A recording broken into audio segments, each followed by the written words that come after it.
Selamat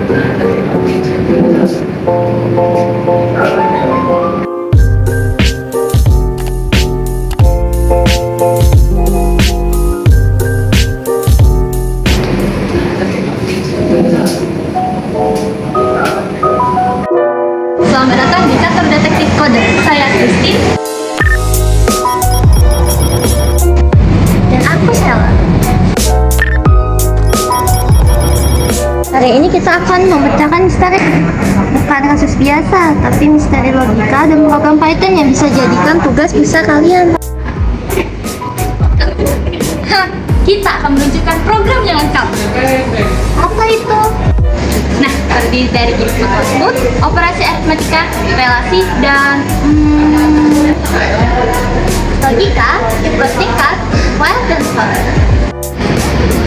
Siap, partner? Siap, ayo kita pecahkan misterinya. Kasus pertama, toko Misteri Mart menemukan data penjualan yang berantakan dan ingin sistem kasir sederhana untuk memudahkan tokonya. Kita juga jelaskan setiap bagian kode supaya penonton paham sekarang kita beraksi. Nah, sebelum kita masuk ke pembahasan, pastikan idle yang teman-teman punya adalah idle yang 3 titik. Karena kalau di bawah yang 3 titik, maka kemungkinan pada saat kita menjalankan program, dia akan error. Oke, kita masuk ke pembahasan database, kasir, sederhana.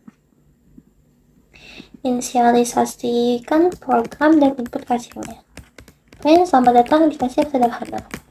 Nah, ini hanya untuk pembukaan saja. Jadi pada saat kita akan di outputnya akan bertuliskan selamat datang di kasir sederhana.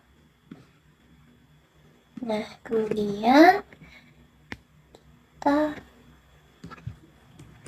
masukkan inputnya, masukkan nama kasir. Kemudian inisialisasikan variabel penyimpanannya, di mana barang list sama dengan print kosong. Nah, ini digunakan untuk menyimpan setiap data barang yang diinput. Kemudian jumlah barang sama dengan 0. Ini untuk kalau misalnya nanti kita masukkan dan jalankan, dia menghitung berapa banyak list item yang dibeli. Kemudian kita masuk ke perulangan loop. Perulangan atau looping, di mana while ketika kondisinya true, maka print masukkan data barang, nama barang, harga, dan quantity. Di mana nama barang saya memakai tipe data string. Kemudian untuk harga, tipe datanya adalah float, karena bisa saja harga satuannya itu tidak bernilai bulat. Contohnya pena yang harganya 2.500. Kemudian quantity atau jumlah. Nah, di sini saya memakai tipe data integer karena jumlah barang pasti bernilai bulat. Kemudian kita buat total sama dengan harga dikali quantity. Di sini saya menggunakan operator aritmatika beberapa kalian. Kemudian barang, nama, harga, jumlah, dan total. Nah, kemudian jumlah barang plus sama dengan 1. Nah, ini yang bertugas sebagai step, yaitu increment, yang digunakan untuk menghitung total item yang dimasukkan. Kemudian kita ketik tambah input, tambah barang lagi, y atau N. Nah, ini kita meminta konfirmasi pada pengguna apakah ingin menambah barang lagi atau tidak.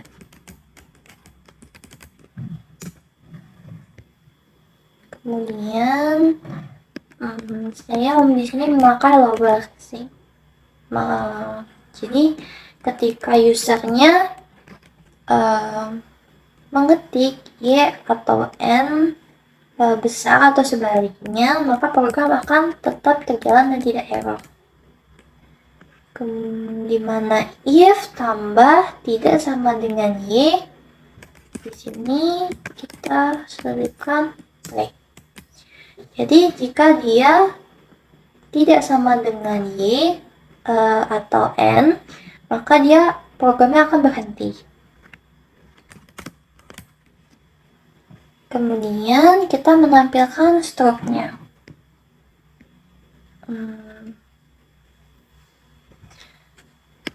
Struk print, struk pembelian.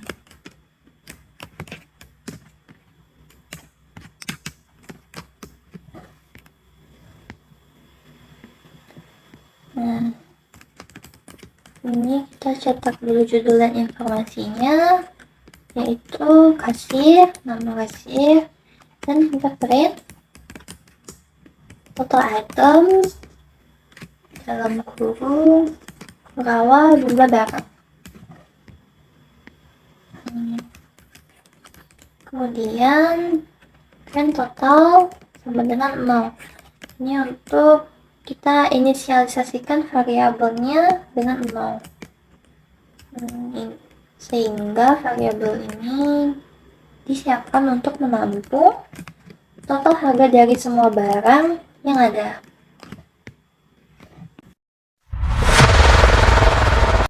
Lalu untuk menampilkan barang kita menggunakan perulangan for. Di dalamnya ada for i in range, di dalamnya lagi ada len. Nah, len ini dipakai untuk mengetahui panjang dari item berbentuk tipe data square mencakup bytes. Di dalamnya ada barang list. Nah, di bawahnya lagi ada data sama dengan barang underscore list i. I itu adalah for i in range tadi. Lalu printnya kita menggunakan tipe data flat.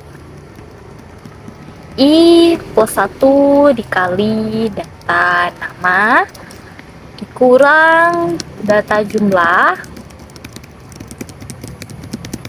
dikali data harga sama dengan data total.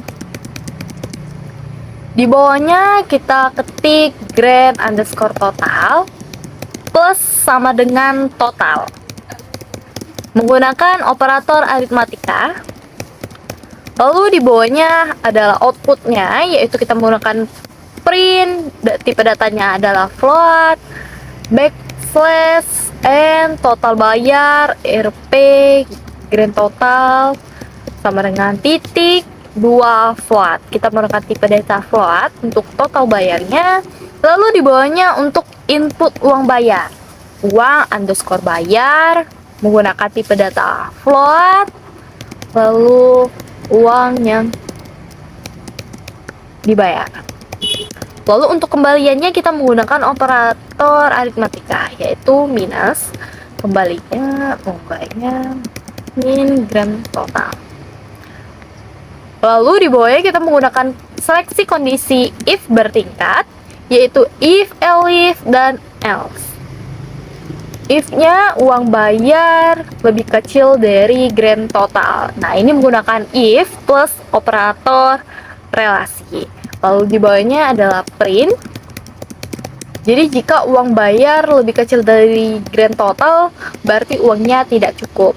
Lalu kita masuk ke dalam elif. Elifnya uang bayar sama dengan grand total. Ini menggunakan operator relasi juga dan else if. Uangnya pas, terima kasih. Lalu di bawahnya ada else jika uang bayarnya itu lebih besar. Jadi kita menggunakan else. Di bawahnya print menggunakan tipe data float, kembalian sama dengan RP, kembalian tipe datanya float. Lalu di bawahnya lagi kita menggunakan if bertingkat lagi di dalam else. Jadi if kembalian lebih besar dari 10.000 and kembalian lebih kecil dari 50.000. Kita menggunakan operator relasi dan operator logika AND. Lalu di bawahnya kita menggunakan elif, yaitu kembalian lebih besar sama dengan 50.000. Ini kita menggunakan operator relasi lebih besar dengan. Di bawahnya kita isi print, terima kasih Anda dapat kembalian besar. Lalu di bawahnya kita isi else juga, karena ada if, elif, dan else. Lalu di else-nya print, terima kasih outputnya. Lalu paling bawahnya lagi kita isi print transaksinya selesai.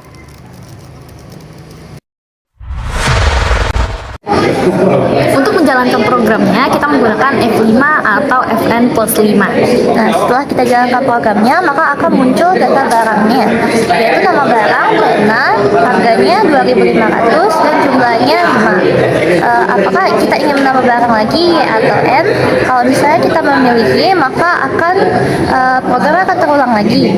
Nah, kemudian ketika kita mengetik N, maka akan keluar stok pembeliannya. Nah, sekarang kalian sudah tahu kan semua contoh penerapan konsep entitas. Kalau kalian mau, kami akan kirim quote-nya dan kami akan taruh di link deskripsi. Kasusnya terpecahkan